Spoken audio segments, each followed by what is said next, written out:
سلام دوستای عزیز، امیدوارم صحتمند باشید و لباس عالیت در هر مکتبی که هر جای قسمت جهان که هستید خوش خورم باشید و امید که امروز را به خوبی و خوشی آغاز کرده باشید.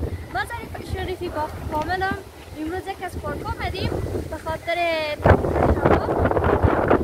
سلام دوستان عزیز، امیدوارم که جور صحتمند باشید. من شمس شریفی هستم. امروز ما آمدیم به پارک برای تفریح کردن.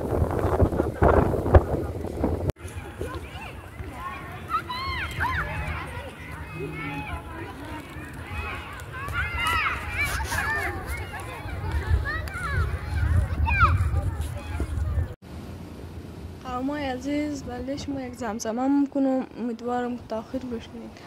زندگی علی با تو خوش نماید، زر و زیور به تو نماید، مرا تا نفس از تا جانیم، امو لبخند زیبایت دل رو باید، مرا تا نفس از تا جانیم، امو لبخند زیبایت دل رو باید، قسم مرا علیده خدایی که از میلیون ها را ستایی، از آسمو گر بباره خنجر تیغ، نیا پروا مرا گر تو بی، شقه شقه شده بند دل ما، میده میده شده داغای دل ما، شقه شقه شده بند دل ما، میده میده شده داغای دل ما، ملجه بوسه کردنی دو چیم تو، خیال پرداز شده هوای دل ما، خیال پرداز شده هوای دل ما،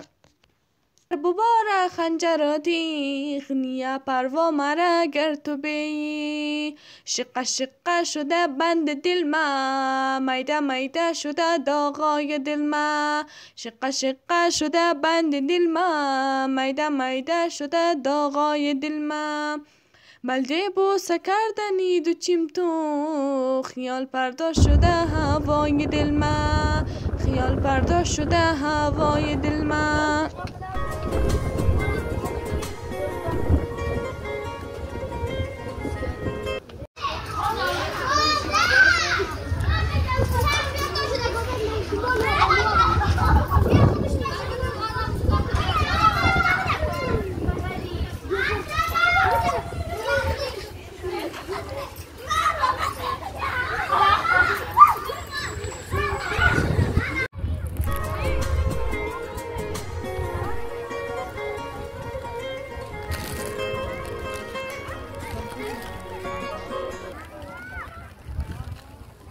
یک جهان سپاس دوستای عزیز، ستاییدم ما را همراه بودین، تنها نگذاشتین و قسم که شما بنیده بودین.